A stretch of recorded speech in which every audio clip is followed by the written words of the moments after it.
ஆன்லைன்ல ஜோதிடம் பார்க்க வெறும் 350 ரூபாய் மட்டுமே. குறைந்த விலை அப்பாயின்மெண்ட் மூலம் வீட்ல இருந்தே நீங்க பார்க்கலாம். உங்களுடைய பிறந்த தேதி, நேரம், ஊர் மட்டும் வாட்ஸ்அப்ல சொன்னா போதும். நாங்களே உங்களுக்கு ஃபோன் செய்து பலன்கள் சொல்லுவோம். உங்களுக்கு ஏதாவது கேள்வி இருந்தாலும் பின்னாடி கேட்கலாம். ஸோ வாட்ஸ்அப் நம்பர் பார்த்தீங்கன்னா 88 70 10 75 27. ஹலோ ஃப்ரெண்ட்ஸ், வெல்கம் பேக் சுதர்வாக்சாட நண்பர்களே. இன்னைக்கு இந்த வீடியோவில் மிக மிக முக்கியமான எச்சரிக்கையான ஒரு ஜோதிட தாள்களை தான் இப்போ இந்த வீடியோவில் அதிரடியாக பார்க்க போகிறோம். அதிரடியாக பார்க்கறதுக்கு முன்னாடி எதை பற்றிய ஜோதிட தாள்களை பார்க்க போகிறோங்கிறத இன்ட்ரோ மூலிமா ஷேர் பண்ணுறேன். எதை பற்றிய ஜோதிட தாள்களை பார்க்க போகிறோங்கிறத இன்ட்ரோ மூலிமா ஃபஸ்ட்டு தெரிஞ்சுக்குங்க. அதாவது அடுத்த 7 நாட்கள் ரிஷப ராசியில் பிறந்தவங்களுக்கு கிரகநிலைகளால் இந்த மாதிரியான விஷயம் நடக்கும் என்பது சில முக்கியமான தாள்கள் குறிப்பிடப்பட்ட அந்த தாள்களை தான் இப்போ இந்த வீடியோவில் ரிஷப ராசிக்காரங்க உங்களுக்கு ஷேர் பண்ண போகிறேன். ரிஷப ராசிக்காரங்க உங்களோட ராசிக்கு என்ன மாதிரியான பலன் கிடைக்கும் அப்படிங்கிறத இந்த வீடியோவில் தெரிஞ்சுக்குங்க. உங்கள் ராசிக்கு கிடைக்கக்கூடிய பலனை தெரிஞ்சு அதற்கேற்ப நடந்து பலன் பெறுங்க. ஸோ அடுத்த 7 நாட்களுக்கு நவக்கிரகங்கள் அமைந்திருக்கிறத பற்றி நீங்கள் தெரிஞ்சுக்கிறதுக்கு முன்னாடி ஃபஸ்ட்டு எந்த இதை பார்க்குறோம் அப்படிங்கிறத சொல்கிறேன். அதாவது எந்த அடுத்த 7 நாட்களுக்குங்கிறத சொல்கிறேன். ஜூலையுடைய 7வது மாதம் தாங்க இப்போ நடந்துகிட்ருக்கு. தமிழ் மாதத்தில் ஆனி மாதம் நடந்துகிட்ருக்குங்க. இந்த மாதத்தில் கிரகநிலைகள் இருக்கக்கூடிய அடிப்படையில் அடுத்த 7 நாட்கள் ரிஷப ராசிக்காரங்களுக்கு என்ன நடக்குங்கிறத சொல்ல போகிறேன். ஆக்சுவலி நவக்கிரகங்களால் தான் நம்ம வாழ்க்கையில் எல்லாமே நடக்குது. நம்ம நடக்கக்கூடிய விஷயங்கள் எல்லாத்துக்கும் விதி காரணம் அப்படின்ட்டு நினைக்கிறோம். விதி நமக்கு காரணம் கிடையாது. நமக்கு பார்த்திங்கன்னு வச்சுங்களேன், நவக்கிரகங்கள் தான் காரணம். நம்மளோட லைஃப்பில் அப்ஸ் அண்ட் டவுன்ஸ் பார்ப்பதற்கு நவக்கிரகங்கள் தான் காரணம். நவக்கிரகங்கள் நமக்கு சாதகமாக இருந்தால் சாதகமான பலன் கிடைக்கும். நவக்கிரகங்கள் நமக்கு பாதகமாக இருந்தால் பாதகமான பலன் கிடைக்கும். அதனால் நம்மளோட லைஃப்பில் நடக்கக்கூடிய எல்லா நல்லது கெட்டதுகளுக்கு காரணம் கிரகங்கள் என்பதை புரிஞ்சுக்குங்க. ஸோ கிரகங்களால் தான் நம்ம வாழ்க்கையில் எல்லாம் நடக்குது. ஃபஸ்ட்டு இந்த 7 நாட்களுக்கு நவக்கிரகங்களால் பொதுவான பலன் உங்கள் ராசிக்கு என்ன கிடைக்குங்கிறத சொல்கிறேன். ஃபஸ்ட்டு பொது பலனை தெரிஞ்சுக்குங்க. அதுக்கப்புறம் கிரகங்களால் உங்களோட ராசிக்கு என்ன நடக்குங்கிறத டீப்பாக எக்ஸ்பிளைன் பண்ணுறேன். ஆக்சுவலி நவக்கிரகங்களில் தலைவனாக இருக்கக்கூடிய சூரிய பகவான் மிதுன ராசியில் சஞ்சாரம் செய்கிறாரு. ஸோ மிதுன ராசியில் சூரியனுடைய சஞ்சாரம் செய்யக்கூடிய காலம் ஆனி மாதமாக இருக்குது. இதனாலேயே இந்த டைம் 12 ராசிக்காரங்களுக்கும் சூரியனால் பலன்கள் கிடைக்கும். ஆக்சுவலி நவக்கிரகங்களில் சூரிய கிரகம் மட்டும் கிடையாது, மற்ற கிரகங்களுடைய இடப்பெயர்ச்சி கூட நிறைய இருக்குது. கிரகங்கள் எப்பயுமே ஒரே இடத்துலையே இருக்காது, மாறி மாறி பயணம் செய்துக்கிட்டே இருக்கும். அந்த மாதிரி பயணம் செய்ய அடிப்படையில் எல்லா ராசிக்காரங்களுக்குமே தலையெழுத்து மாறும். அப்படி பொதுவாக உங்களோட ராசிக்கு அடுத்த 7 நாட்கள் எப்படி தலையெழுத்து இருக்கும் அப்படிங்கிறத ஃபஸ்ட்டு விரிவாக எக்ஸ்பிளைன் பண்ணுறேன். அதை முதல்ல தெரிஞ்சுக்குங்க. அதுக்கப்புறம் மற்றதை இந்த வீடியோவில் பார்க்கலாம். ரிஷப ராசினருக்கு எந்த விஷயத்தை இந்த 7 நாட்கள் செய்தாலும் கவனமாக செய்வது நல்லது. பேச்சில் ஒரு பக்கம் கனிவு இருப்பது நல்லது. அப்போ தான் உங்கள் கடினமான விஷயங்கள் கூட எளிதாக நடக்கும். கடினமான பேச்சை விட கடினமாக உழைப்பு இந்த டைம் தேவை. இந்த காலகட்டத்தில் உங்களுடைய உடல்நிலையிலும் ஒரு பக்கம் கவனமாக இருக்கணும். ஆக்சுவலி உங்களை ஆரோக்கியமாக வைத்திருக்க யோகா, தியானம் போன்றவற்றை செய்வது நல்லது. எந்த அளவுக்கு செய்கிறீங்களோ அந்த அளவுக்கு உங்களுக்கு நல்லது. வீட்டில் கூட சில காரணங்களுக்காக ஒருவருக்கொருவர் வெறுப்பு ஏற்படலாம். எனவே வீட்டில் உள்ளவர்களிடம் நல்லிணக்கத்தை ஏற்படுத்த முயற்சிக்க வேண்டும். அது மட்டும் இல்லாமல் குடும்பத்தில் தனஸ்தானத்தில் சூரியனுடைய சஞ்சாரம் வலுவாக இருக்குது. வாழ்க்கையில் சில பிரச்சனைகளை சந்திக்க நேரிடும். என்னடா இப்படி பொதுவாக உங்களுக்கு இவ்வளோ விஷயம் இருக்குது அப்படின்னு சொல்கிறேனே நினச்சி பயப்பட வேண்டாம். ஸோ கொஞ்சம் கவனமாக இருக்கிறது நல்லது. ஸோ கவனமாக இருந்துட்டால் பெரும் ஆபத்துலேருந்து தப்பிக்கலாம்ல, அதுக்காக தான் சொல்கிறேன். ஸோ கவனமாக இருங்க.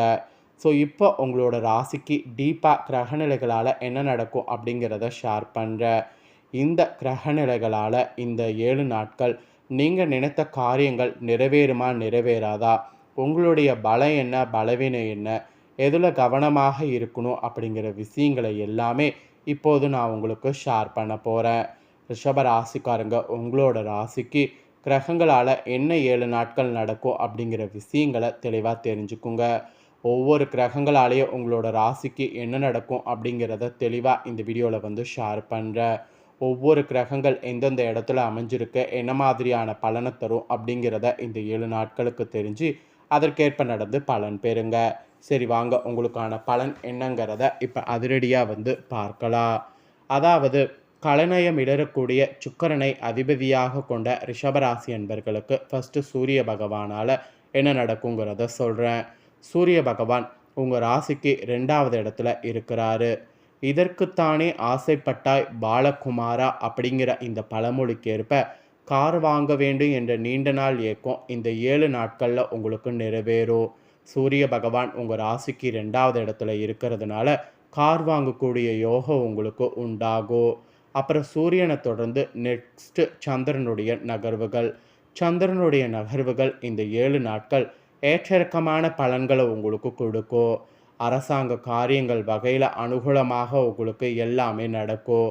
புதிய வேலை வாய்ப்புகள் நீங்கள் கண்டிப்பாக பெறுவீங்க. அதே சமயம் வெளிநாட்டிலேருந்து நல்ல செய்தி வந்துடும். சந்திரனுடைய நகர்வுகளால் உங்களுக்கு நிறைய மாற்றங்கள் வந்து வரும்.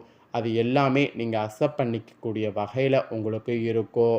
அப்புறம் சந்திரனை தொடர்ந்து செவ்வாய் வந்து 4வது இடத்துல அமர்ந்திருக்கிறாரு. செவ்வாய் 4ல் அமர்ந்திருக்கிறது கொடுத்த கடனை திரும்ப பெறுவதில் உங்கள் சிக்கல்கள் நீங்கும். அதனால் கடனை திரும்ப பெறுவதில் சிக்கல்கள் நீங்குங்கிறதுனால கடன் விஷயத்தில் மும்மறி காட்டுங்க. இரவு நேர பயணங்கள் மூலம் தொழிலுக்கு தேவையான உதவிகள் பெற முடியும். ஸோ இரவு நேர பயணங்கள் வந்தால் தாராளமாக அக்செப்ட் பண்ணிக்கோங்க. செவ்வாய் 4வது இடத்துல இருக்கிறதுனால இரவு நேர பயணங்கள் தாராளமாக நீங்கள் பண்ணலாம் என்பது குறிப்பிடப்படுது. அப்புறம் செவ்வாயை தொடர்ந்து புதன் வந்து 3வது வீட்டில் இருக்கிறாரு. ஸோ 3வது வீட்டில் இருக்கிறதுனால எதிர்ப்புகள் தாண்டி சிலருக்கு உங்களுக்கு காதல் திருமணம் இந்த வாரம் நடக்க வாய்ப்பு இருக்குது.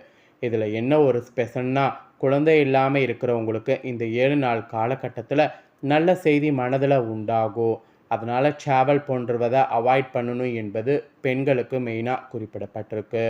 அதுக்கப்புறம் புதனை தொடர்ந்து குரு 1வது வீட்டில் இருக்கிறாரு. ஆக்சுவலி குரு 1ல் இருக்கிறதுனால வியாபாரத்தில் மளமளவென்று முன்னேற்றம் காண்பீங்க. நிறைய போட்டிகள்லாம் இருக்குதுல, அந்த போட்டிகள்லாம் தகர்த்தெறிந்து நீங்கள் நினைக்கிற மாதிரி வெற்றிகளை வந்து வியாபாரத்தில் அடைய முடியும். ஸோ வியாபாரக்காரங்களுக்கு வெற்றி வாய்ப்பு கண்டிப்பாக கிடைக்கும். அப்புறம் சுக்கிரன் 11வது வீட்டில் இருக்கிறாரு. ஸோ ஆடம்பரமான விருந்துகளில் கலந்து கொள்வதற்கு வாய்ப்பு இருக்குது. உங்கள் வார்த்தையால் மற்றவருடைய கவனத்தை ஈர்ப்பீங்க. ஸோ உங்கள் வார்த்தையில் மற்றவர்களுடைய கவனத்தை ஈர்க்குங்கிறதுனால எப்படி பேசணுமோ அந்த மாதிரி பேசுங்க. சுக்கிரன் 11வது இடத்துல இருக்கிறதுனால இப்படி தான் இந்த 7 நாள் இருக்கும் என்பது குறிப்பிடப்பட்டிருக்குங்க. இதற்கேற்ப பேச்சில் பார்த்தீங்கன்னு வச்சுக்கோங்களேன், நீங்கள் செயல்படுங்க. அப்புறம் சனி பகவான் வந்து 11வது இடத்துல இருக்கிறாரு. ஸோ தகப்பனார் மூலமாக பண உதவி பெறுவது உங்களுக்கு அமையும். வீடு கட்டுவதற்கு பூமி பூஜை போடுவீங்க. ஸோ பூமி பூஜை போடுவதற்கு உண்டான யோகம் உங்களுக்கு அமைஞ்சிருக்கு. அந்த யோகத்தை பயன்படுத்தி இந்த 7 நாளில் பூமி பூஜை போட்டு முன்னேறிடுங்க. அப்புறம் ராகு 10வது இடத்துல இருக்கிறாரு. இதனால் இந்த 7 நாளில் திடீர் பணவரவு உண்டாகும். ஸோ பணத்துக்காக நீங்கள் எதுக்கும் கவலைப்பட வேண்டிய அவசியம் இல்லை. பணவரவு திடீர்னு உங்களுக்கு உண்டாகும். அப்புறம் கேது வந்து 4வது வீட்டில் இருக்கிறாரு. ஸோ எதிர்ப்புகள் இருந்த இடம் தெரியாமல் மறையும். எதிர்ப்புகள் அப்படின்னா என்னன்னு கேட்குற அளவுக்கு உங்களுக்கு எல்லாமே வந்து மறையும். ஆக மொத்தம் உங்களுக்கு இந்த வாரம் பார்த்தீங்கன்னு வச்சுக்கோங்களேன், கிரகங்களால் இந்த மாதிரியான பலன் கிடைக்கும். ஸோ இதற்கேற்ப நடந்து பலன் பெறுங்க. உங்களுக்கு இந்த வாரம் அதிர்ஷ்ட எண் வந்து 6, 1, 6, 9. அதே போல் நீங்கள் வணங்கக்கூடிய தெய்வம் முருகன். ஸோ டெய்லியுமே விளக்கெண்ணெயில் தீபமேற்றி அவரை பார்த்தீங்கன்னு வச்சுக்கோங்களேன், இந்த பாடலை 27 முறை பாராயணம் செய்து வணங்குங்க. என்ன பாடல் அப்படிங்கிறத சொல்கிறேன், தெளிவாக நோட் பண்ணிக்கோங்க.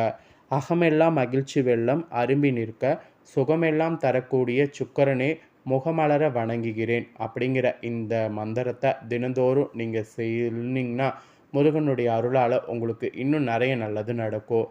அதனால் டெய்லியுமே இந்த மந்திரத்தை சொல்ல மறக்காதீங்க. ஸோ அவ்வளோதாங்க. இந்த தாள்களை நீங்கள் இப்போ இந்த வீடியோவில் பார்த்து பயனடைஞ்சது போல் உங்கள் ஃப்ரெண்ட்ஸ் ஃபேமிலி இருக்கவங்களும் பார்த்து பயனடையணும்னு நினச்சிங்கன்னா வீடியோ லைக் பண்ணி உங்கள் ஃப்ரெண்ட்ஸ் ஃபேமிலிக்கு ஷேர் பண்ணுங்கள். ஏன்னா உங்கள் ஃப்ரெண்ட்ஸ் ஃபேமிலியில் இருக்கிறவங்களும் ரிஷப ராசிக்காரங்களாக இருந்தாங்கன்னா இந்த தாள்களை தெரிஞ்சு இதற்கேற்ப பார்த்து நடந்து பயனடையட்டும். அதுக்கப்புறம் புதிய அப்டேட்டான நிறைய தாள்கள் நம்ம சேனலில் போடப்படும். அதையெல்லாமே உடனுக்குடனே தெரிந்து கொள்ள மறக்காமல் நம்ம சேனலை சப்ஸ்கிரைப் பண்ணி கூட பெல் பண்ண ப்ரெஸ் பண்ணுங்கள்.